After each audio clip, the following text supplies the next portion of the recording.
What's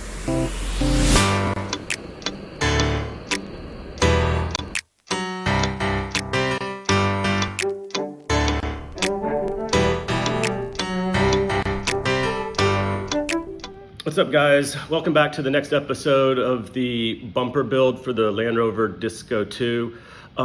This one's going to seem a little disjointed because what happened is if you go back and watch the previous one, I kind of stopped in the middle because it was just getting too long, and honestly the swing out didn't take that long to make. So I just kind of combined the last of the base of the bumper build with this episode here. So you'll see in this, I make quite a few mistakes that I'm going to have to go back and fix at a later episode. And when I do the outro, I'll talk a little bit about what the plan is on how to do that. But in the meantime, watch and enjoy.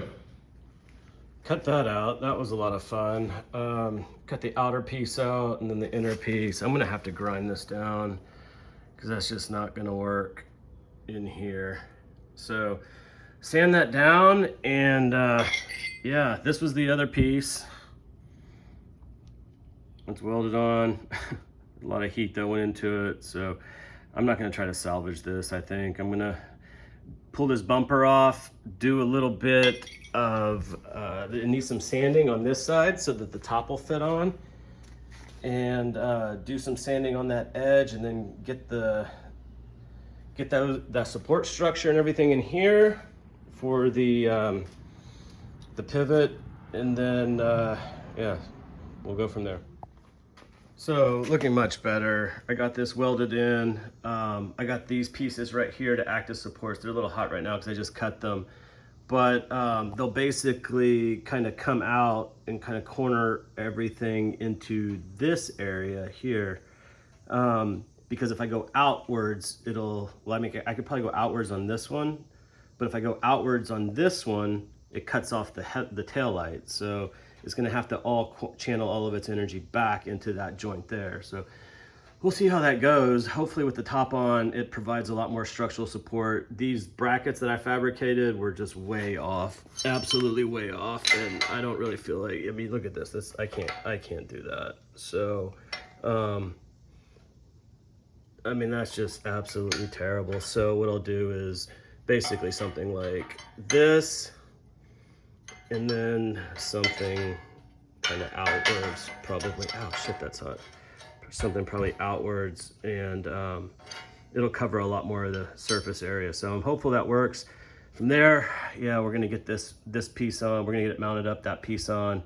Top piece tacked up. I wanna get all the welding done on the inside before the top goes on, just so I can get to everything. But when that top piece goes up here, everything needs to be aligned along that door line. So I'm back at it again. Welded this top piece on right here, and then I'll kind of fade it into the rest of everything else. And then this part always kind of bothered me. So you could see the inner structure. That's hot, so I'm not gonna touch it. But yeah, you could always see the inner structure underneath this. So I made this little cap piece. Should also give it some pretty good strength. Not quite sure why that decided to dip down, but I don't have the bolt in over here, so hopefully that straightens out. The next step, yeah, so I'm gonna draw out, I'm just gonna use some 1/8 inch. It's gonna come across, come at a 45, and then 2 45s, and then come down to kind of cover up that part there. So I'm gonna get that welded on, and then I think that's the final for welding this whole thing. There were some pieces that when I sanded it, you could see it was kind of porous, so I went back over with some beads in some specific spots, just so I have to use less body filler, and it's a lot stronger. Here's a good example of a piece that I wasn't really confident that it held very well, so I went back in and welded that. And then these top welds always kind of look like garbage. They don't look the greatest now, but I mean, they look a lot better. So that should be pretty good. I'm hella stoked to get this thing sanded down tomorrow, and then I'm gonna order the metal for the swing out, and I might as well just do the sliders as well too, so I don't have to go down to Dallas again. But yeah, I mean, honestly, it's coming along pretty nicely. I think that this structure right here is gonna So I think that this structure right here is going to add some pretty significant strength to there. So I may not have to do the inner piece, but we'll have to see. I mean, obviously that's kind of up in the air, but yeah, I just want to get this thing done, sanded down, and then or the final sanding down. I'll probably put a little slick of body filler on these top seams and then these corners down here, just to kind of smooth things out a little bit. I don't really like doing that because it covers up if there's a crack underneath, but kind of is what it is at this point. So yeah, that's great. I mean, I test fitted the tail lights, the little indicators down in here, and they came out great. So I'm stoked to be able to drive legally again. And yeah, so what else? I got some new tires. Well, new to me anyways. So here they are with the lift on. It's pretty freaking tall, man. It almost feels ridiculous. But yeah, these are 33s on a 3-inch terra firma lift. I'll show you guys some before and afters right here, so you can see where like the stock tires were just like tiny on the before, and then here's the during. So this is like after the 3-inch lift with still the skinny little tires on it. And yeah, so, and here it is now. So yeah, I mean, overall, I mean, I'm stoked. It just feels ridiculous. And I totally need to make these sliders underneath here. So that'll be it until the roof rack, but I'm not in a huge hurry for that. So yeah, these are what, 275/70 18s, I think, on the stock wheels. I really liked the steel wheels, but this is what I decided to go with. So I cut out the bracket. It's still a little warm, so you can see it doesn't go all the way through. It just, I'm gonna weld in here, and then what this does is this lays in here. Let's see if I can get this kind of like this and hides this nonsense. Honestly, so yeah, probably could have been a little longer there, but it is what it is at this point. And yeah, so overall, I mean, pretty happy with it. It's 3.5 inch by 12.25, I think. And then I just use 1/8 inch for this. So first step, weld the inside, then I'll tack that on and then get started on the other side. I was all wrapped up for the day, and at the last minute, I decided to make some little tabs like the dirt lifestyle one, just because he's right. These things need, where am I at? These things do need quite a bit of support. So yeah, I'm gonna weld that to the top, and then I'm gonna actually weld that seam too, since I bent it. Well, I cut it and bent it. So yeah, that's what's up next. So a rare look at the bottom side. There's a couple places where I wanted to touch up the back end. Here's how that goes. I debated whether I wanted to box that in or not. You can see the stitch welds on the inside. I definitely went a little heavier where the bolt holes go. These are the front tabs that go onto the trailer hitch thing. And yeah, so overall, I mean, that looks garbage, but it's what it is. It's on the bottom side. I'm gonna smooth a little bit of filler in there, and then this I was never quite happy with, so I went ahead and touched it up a bit. Honestly, I had that welder on way too hot. I just wanted to really blast through everything. But yeah, so this should be the final welding, just a bit more cleanup, because obviously you can see this on the back side. God, that looks terrible, doesn't it? Look at that. Oh my God.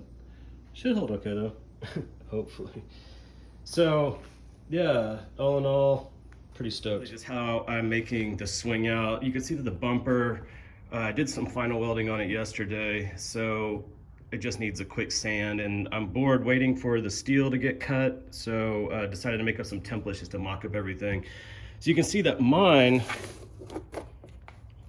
is just sort of a half swing out. I don't feel like I needed all that leverage to carry it all the way over here. Now that's gonna create another problem later on, but we'll get to that. So yeah, so I basically am making it out of 2 by 3/16 square tube. Up at the top, there's gonna be a 3-inch cutout for the neck that actually holds the tire on. So yeah, I'd like to do all of this in templates first, just to see, and then you can see I'm trying to figure out, what I wanna do with the gutsits and things like that. But overall, yeah, I think that this is pretty good. I'm happy with it. carrying on, so I tested it briefly with my wheel template. So the inner wheel is the actual tire, and then I put I think 1.5 inches, it might be 2 inches extra around it so that it can swing in and out. So I kind of just roughly tested that up there, and it looks good so far. So the next part is I ordered a 7x7 by 1/4 inch thick piece of steel for the actual lug nuts to weld through. So right now I'm just going to make a quick template with this, and so that all I have to do is transfer it over when the steel arrives. This is what I have so far on this this swing out. So I hand coped the inside where it attaches to this the sleeve basically. So that fits up really tight, and then I beveled the edges really well to make sure I got a lot of penetration. Some of these joints aren't absolutely perfect, but I'm not gonna kill myself because I'm gonna put a massive gusset that kind of comes in through here, and then back here on this side. This side obviously has to get chopped off, but I want to, well, I'll get to that in a second. And then this is the front part that the tire is gonna hang off of. This joint, you can see, well, it's moving around, but it's not incredibly tight. But what I'm gonna do is I'm gonna cut out that square. I'm gonna tack it all together. Here's the order operations.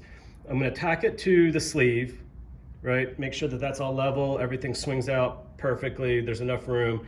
Tack the triangle together, make sure that that goes well, and everything lines up and I like it. And then I'm gonna break the tacks on these and cut this square piece out of the tube. That way this slides in, and I'll get a weld on this all the way around it. Of course, all the way through here. Well, no, that's gonna be cut out. So yeah, so I'm gonna get that square welded all the way around, and then on the back side is gonna be welded all the way around too. And then what I'll probably do is, there's gonna be a chance that this overhangs a little, that there's not gonna be as much material there. So I may just put a hat on it like this out of this 3/16. And of course chop this coupon part off. So yeah, it's coming along. This went a lot faster than I thought I was going to. So I got it tacked up for the most part. You can see down here, I went ahead and welded this just in case it moved around, and you can see the kind of the shim system that I used. Unfortunately, it's gonna go about, yeah, like 1.5 inches past center line, which is honestly fine, but I just wanna make sure that it stays nice and stable. This part is gonna get chopped up, so I'm debating whether I wanna weld that all fully, or, you know, and then put the square piece in, or what exactly I wanna do. But you can see my original plan changed pretty significantly based on that square. And then you can also see that gap is not fantastic. So these gussets right here, and right here are gonna be absolutely critical for this. Welded up. Hopefully this thing didn't move around too much. Yeah, obviously not the prettiest welds, but next step is to chop this off right there. Chop this off square. Yeah, this is gonna hold the actual wheel itself. So this one's gonna get chopped off and then a cap welded on. Should look pretty good. Hopefully, we'll see. So finished everything. Didn't look the greatest, but that's what it is. This looks kind of cold, but like I got hella penetration in this whole thing. I hate doing drop-ins like this with a cutoff wheel, but you have to do what you have to do so that I could get the weld on all the sides, and I want it in multiple different planes. So this one, obviously, I don't know if you guys can see that. It's literally not going anywhere. I mean, you can see the heat soak through the front. That's a 1/4 inch plate, so I need to go back through and hit these holes and weld in the lug nuts, but that'll be for another day. So basically this thing is like maybe an hour from getting done. So next day, this is pretty much how it turned out. The job for today is to create a bracket that comes off here and then down. The challenge is this is too thick. I want to use this because I want this to ride on the actual on the swing away or whatever they're called. So I'm going to trim this down a little bit and then figure out how to attach it to the bracket. And then what'll happen is the latch will come off of this, obviously a lot smaller, clamp down right there, sideways like this.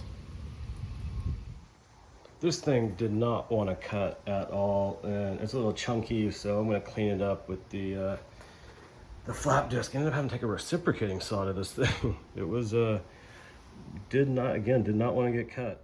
Put the first coat on the actual swing arm, whatever it is. I'm just using some Duplicolor truck bed and some self-etch primer. And then for the filler itself, I'm using this Evercoat metal to metal, which is a little pricier than I wanted. So here you can see I skimmed everything, packed it into this joint right here, trying to smooth that out a little bit. And then basically just got the seam on the top to make sure everything looked good there. And then of course, packed it into there. So when that sets up, it should be okay to sand everything down, but I'm stoked to get the tail lights in so I can finally start having blinkers after a week.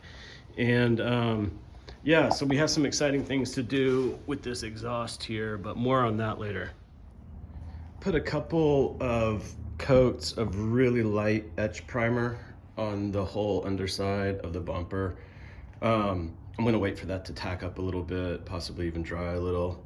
And then I'm gonna hit it with one big fat coat. You can see it's really tough to get into some of these places because that spray can just does not want to go, just does not want to cooperate. So yeah, so one more decent coat. And then what I'll do is I'll paint this bottom side, let that, do a couple coats of that, let that dry up, and then flip it, go ahead and do the other side too. Maybe not, maybe I'll prime the whole thing. Probably prime the whole thing, that way I'm not spraying light color everywhere. And then do the final. All right, so time for the final reveal. I'll tell you what I love about it, what I don't love. So you can see I got those lights in pretty snug. Got the D-links on there. So I really like how the taillights are in there. Now the whole overall, like the shape is kind of boxy, and I don't particularly love it, but it is sturdy. So you can see that it's got the pin here. I'm not convinced that this is tightened down enough. I don't know why I put the cotter pin in already, but I think it definitely needs some grease. And then of course the latch system here. So overall, I'm pretty happy with that. Now these little wings that come out, they do rattle. So I'm gonna have to figure out something. It's like when I go over certain bumps, that tire carrier is just like tweaking it and it just rattles. So what I don't love about it, that thing is mounted way too high. Now mind you, this is a stock tire, well, stockish size tire, and I'm running 33s on there, so that is just gonna get even worse. Now, I mean, look at all that room I have underneath there. So I don't know, I guess I could put a high lift jack or something, or put some roto packs on the side here. I don't know, but not something that I love a whole lot. You can see that when I did it, I moved it about 3 millimeters higher on the top, so it is on a bit of a slant. But I mean, look at that distance that sticks out. Now these guys are obviously quite a bit wider and quite a bit taller, but still, like, I'm gonna have a massive amount of room, so I may have to cut that neck and like take a couple inches off or something, because that's just gonna keep tweaking. But yeah, that's it with the bumper and tire carrier series. These lug nuts, when I welded them in, you can see that one's kind of crooked, so I need to get a sorry, that's a wheel stud. I need to get a big lug nut and bash it down a little bit to straighten it out. But overall, I mean, this is pretty solid. Well, no, it's not. You can hear it rattling like that, so it's definitely gonna have to, something's gonna have to be done. It's just banging and tweaking too much. But that'll be a process for another day. Right now I'm just gonna leave it. I feel like I've been working on this thing for quite a while now, and glad that it's kind of wrapped up and the thing looks somewhat less ridiculous now. So there you have it, guys. That's the bumper as it sits now. You know, there's gonna be some revisions. There's a couple things, and I point this out in the video. Basically, the tire sticks off from the bumper too far. So that's challenge number one. The second challenge is that it needs to go a lot lower. So that needs to be corrected as well.